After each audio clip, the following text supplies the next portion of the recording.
السلام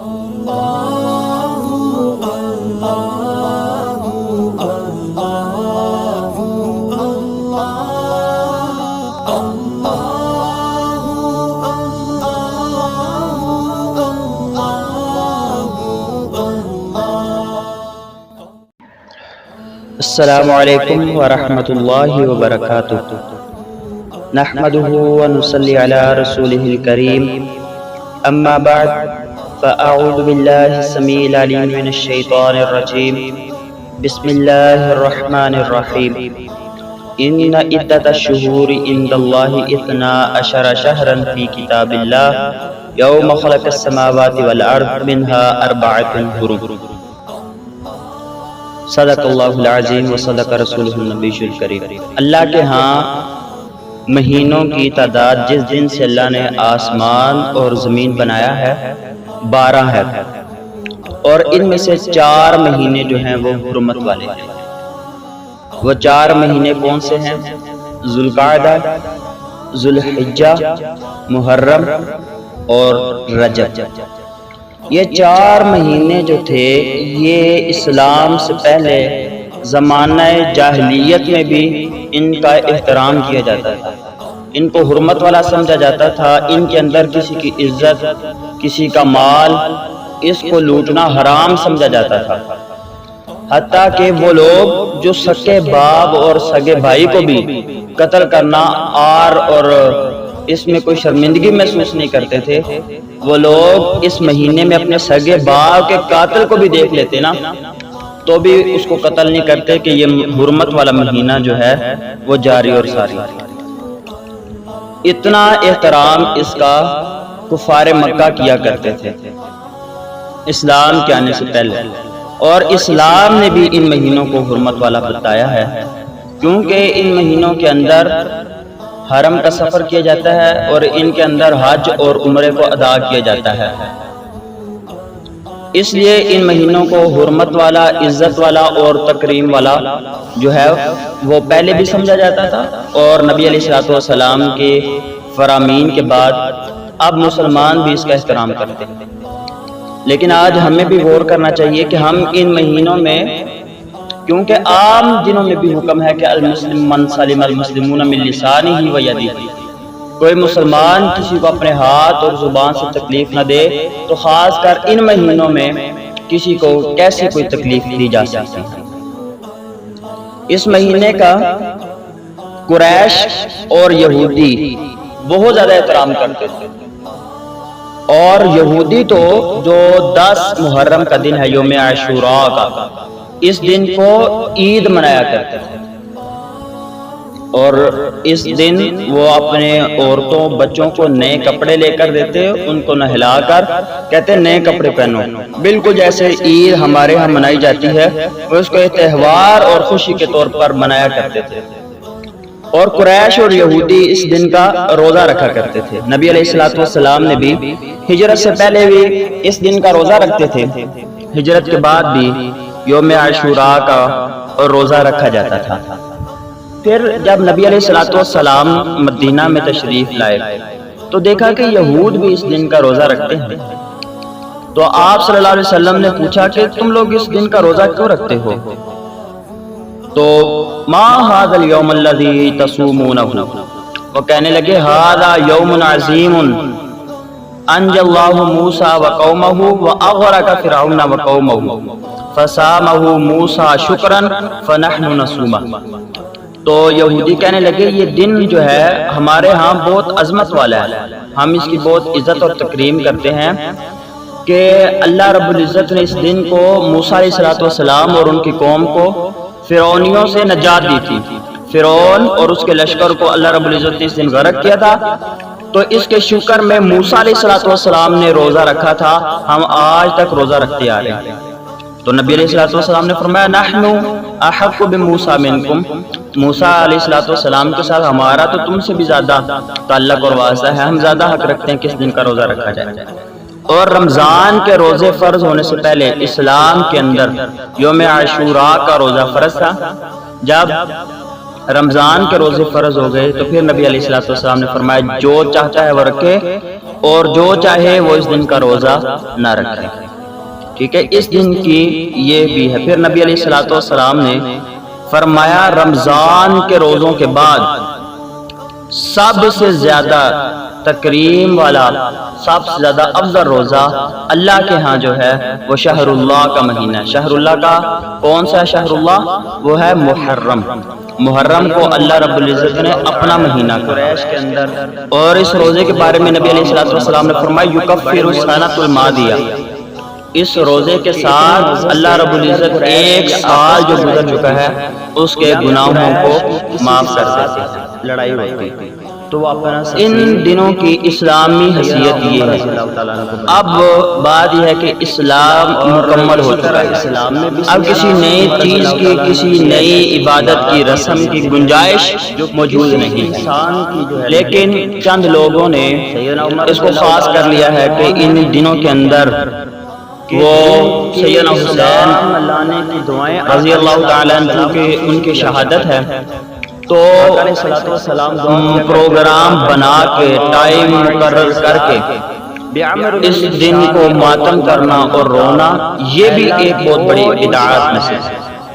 ہاں اگر سیدنا حسین یا کسی بھی صحابی کی رضوان اللہ علیہ اجمعین کسی بھی عظیم ہستی کی شہادت کا، ان پر ظلم کا تذکرہ ہو، انسان وہ نہیں اللہ کی طرف سے رحم کیا، لیکن پروگرام بنا کے وقت مقرر کر کے کہ ہم سب رات کو 11 بجے روئیں گے، یہ چیز جو ہے عبادت میں سمجھنا اس کو، یہ بدعات میں سے، کیونکہ نبی علیہ الصلوۃ والسلام نے فرمایا جو بندہ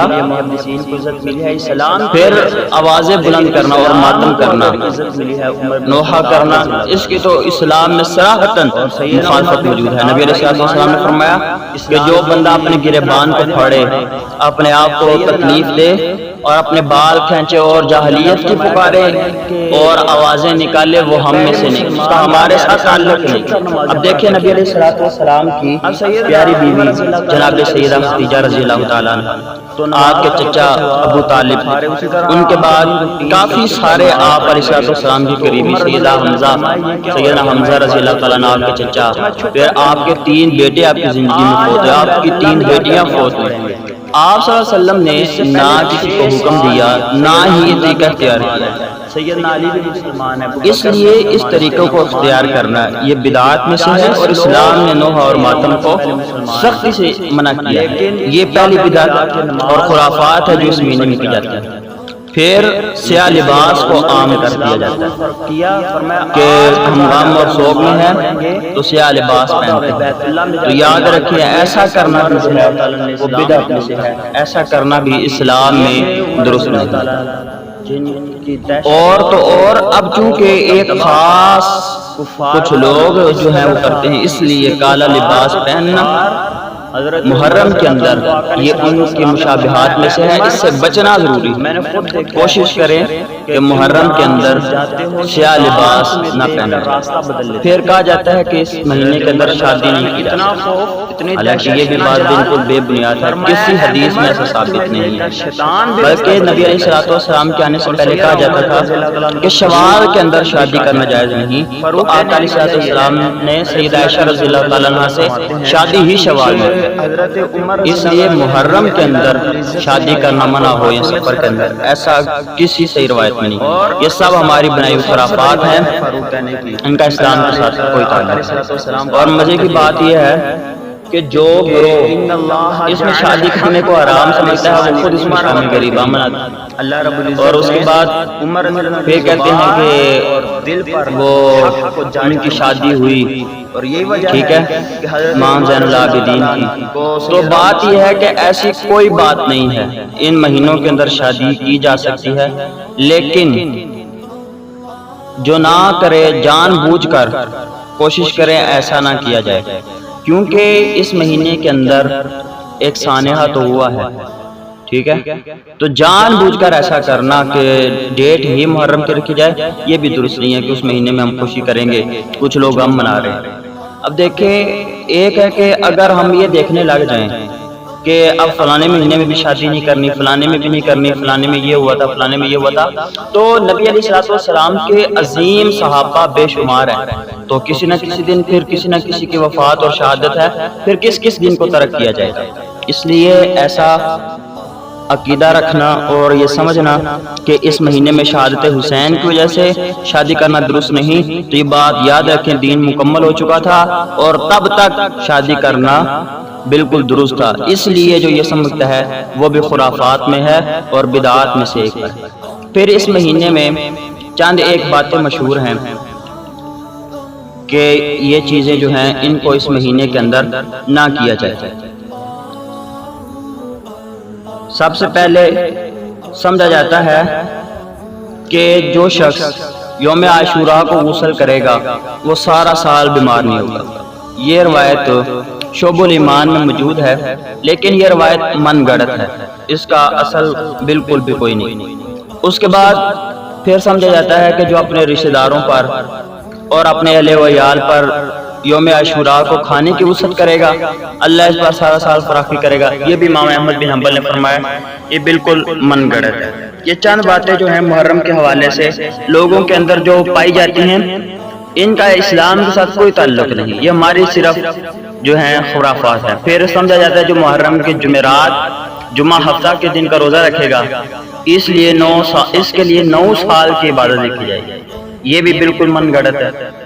پھر جو محرم کے پہلے 10 دن کے روزے رکھے گا وہ جنت الفردوس کا وارث ہوگا. یہ بھی بالکل بے بنیاد ہے، کسی حدیث سے ثابت نہیں.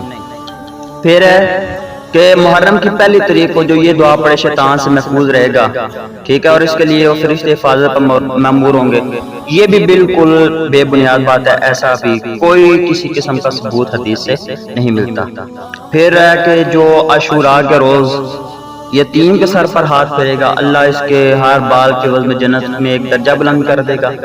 پھر جو عاشوراء کے روز کسی کی عیادت کرے گا، اللہ اسے تمام بنی آدم کی عیادت کی ثواب عطا فرمائے گا. یہ بھی بالکل من گڑت ہے. پھر کچھ لوگ کہتے ہیں جو عاشوراء کے روز آنکھوں میں اسمت سرما لگائے تو اسے پورا سال آنکھوں میں درد نہیں ہوگا. یہ تمام ایسی خرافات تھیں جن کا محرم کے ساتھ لوگ جن کو جوڑتے ہیں. تو اس لیے کیونکہ بدعت جو ہے یہ ایسا عمل ہے انسان کی نیکیوں کو ختم کر دیتا ہے. نبی علیہ السلام کل قیامت کے دن ہوں گے، حوض پر آقا علیہ السلام نے فرمایا کچھ لوگوں کو لایا جائے گا تو دیکھنے میں وہ محسوس ہوں گے جیسے میرے امتی ہیں، لیکن جیسے ہی قریب ہوں گے تو کہا جائے گا سحقن سحقن، اور ان کو روک لیا جائے گا. نبی پاک صلی اللہ علیہ وسلم فرمائیں گے یہ تو میرے محسوس ہوتے تھے. تو آقا کو کہا جائے گا یہ وہ لوگ تھے جنہوں نے دین کے اندر نئی عبادات کو، نئی چیزوں کو داخل کر دیا. تو آقا فرمائیں گے سحقن سحقن لمن غیر بعدی. اس لیے ہر قسم کی بدعات، خرافات اور ایسی چیزیں جو انسان اپنے دلوں میں وہم اور ایسے من گڑت بنا لے، یہ فلانا دن ہے، اس کی یہ ہے.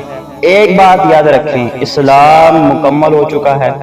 اب کوئی بھی بندہ اگر عبادات یا کوئی نیک کام ثابت کرنا چاہتا ہے یا کرنا چاہتا ہے، اس کے لیے ضروری ہے کہ وہ اس پر نبی علیہ السلام اور صحابہ کا طریقہ موجود ہے. اگر نبی علیہ السلام اور صحابہ کے طریقے سے وہ عبادت، وہ کام، وہ رسم، وہ رواج، وہ طریقہ نہیں ملتا تو اس کو اپنانا بدعت ہے، جو کہ سراسر اسلام کے اندر حرام ہے.